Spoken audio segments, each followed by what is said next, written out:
What's up guys, it's Michael here. In this video we're going to look at why the rich get richer and the poor get poorer. So first we're not going to focus on all the things that they can be done illegally. For example, registering Montana, maybe putting out the country, maybe having a lot of backdoor or phony companies. We're going to look at the legal side, the correct way to do it, that is within the law. So first we're going to focus on mainly taxes, because taxes is the number one thing that prevents people from becoming wealthy, and at the same time it's the best way to become wealthy because the people who write it.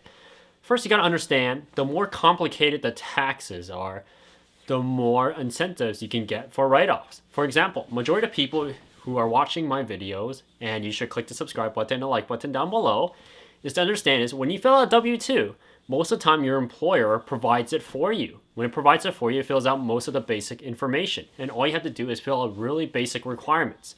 Probably looking at using something like TurboTax, which they charge you an arm and a leg, let's be honest, $138 to fill out something that can be done by me within a minute or two is really expensive. Just gotta say, it takes me a minute or two to fill out anyone who wants to do W-2. Really basic, nothing added in there. Let's say they just go to work, come back, spend the money on basic groceries, and that's it. No record keeping, no bookkeeping, charging you an arm and a leg. That's TurboTax. Personally, I would charge around $30, but TurboTax, well, what, 130 plus, depending on what you want, and you want more forms it adds on. So, first you understand is the more complicated it is, the more money you can save. And how does this apply to between the gaps in wealth is to understand, you gotta understand three bases. There are three types of people who are within the wealth bracket in America. First, you gotta look at, you have to have the wealthy and you have the rich. Wealthy and rich is 1 and 2. Then you have the third, which is the middle class. The middle class can be broken down to like upper middle class, lower middle class, and you can call it somewhere in like middle class, which is not really a thing anymore. But so upper middle, lower middle.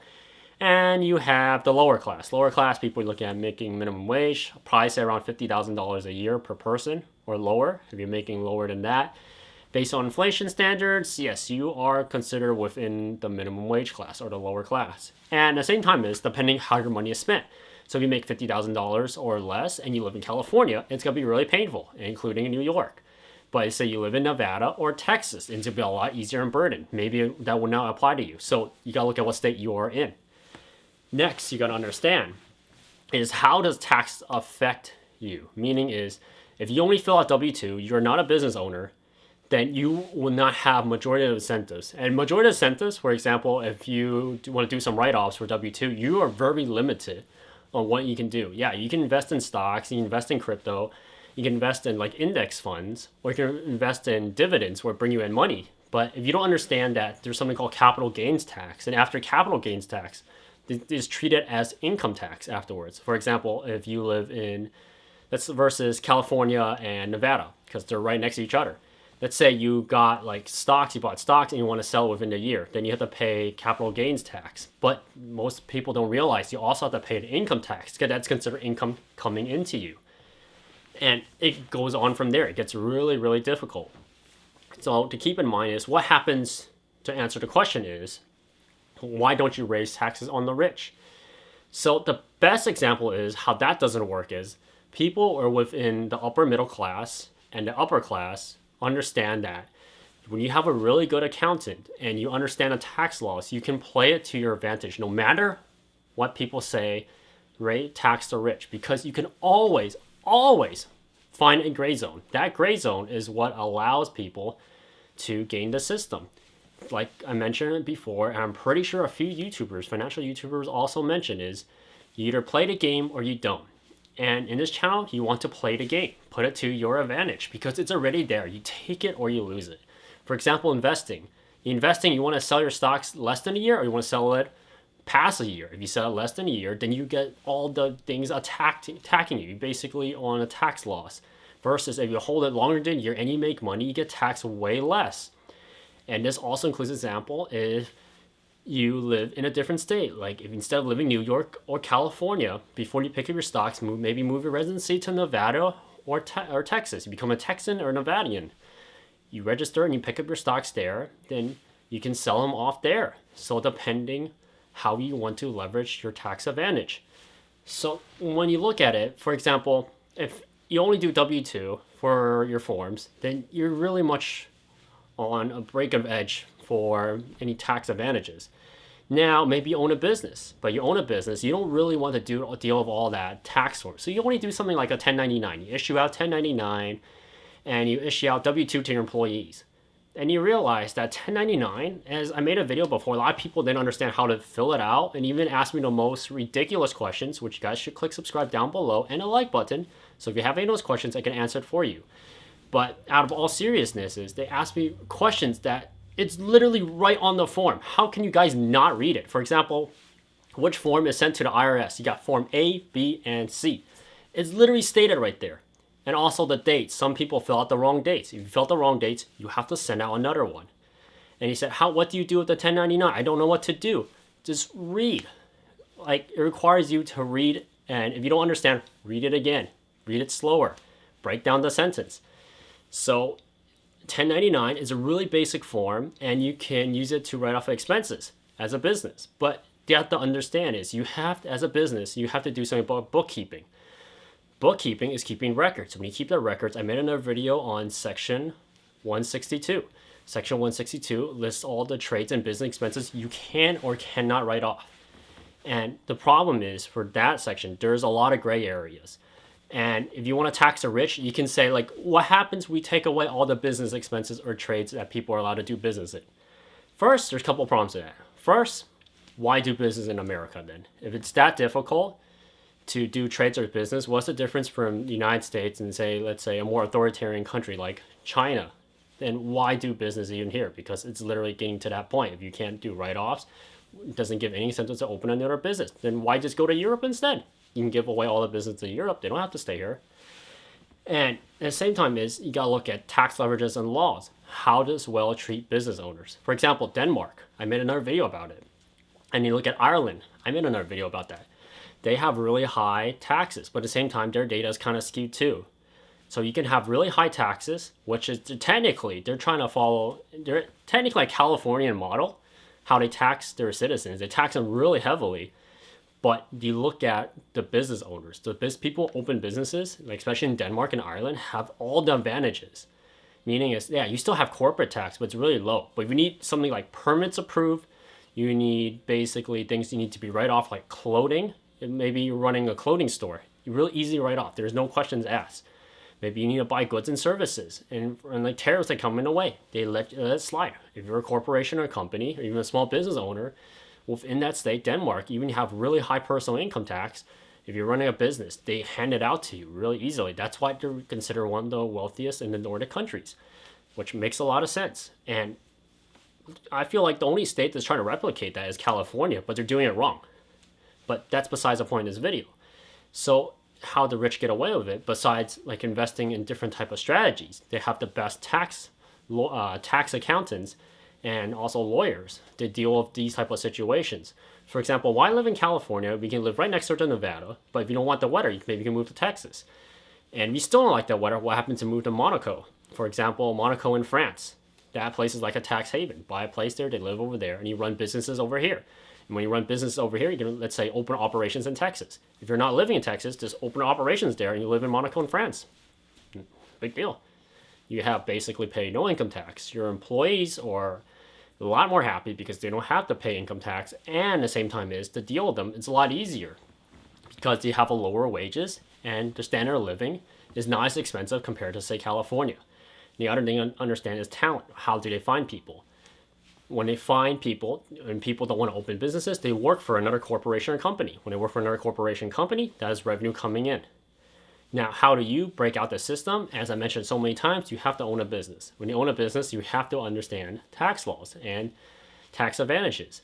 So let's say you open a clothing store. You got to understand you cannot write everything off, but you understand what you can write off. What you can write off, you want to utilize that to the extent that you try to match to what you are doing in your daily lives. For example, if it includes using clothing to do advertisement, to go to show off, so you have people come and buy your clothing and products. If you do it that way, then you can write it off. But if you're a W-2 employee, let's say you go to work, you have to buy like business suits or basic collar shirts like these, then at the same time you say you want to write that off, no, they don't allow that because it's not part of your business.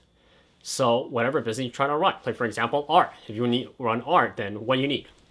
You need paper, you need equipment, you need cameras for advertisement, you need computers, you need pencils, you need drawing pads. All those can be justified.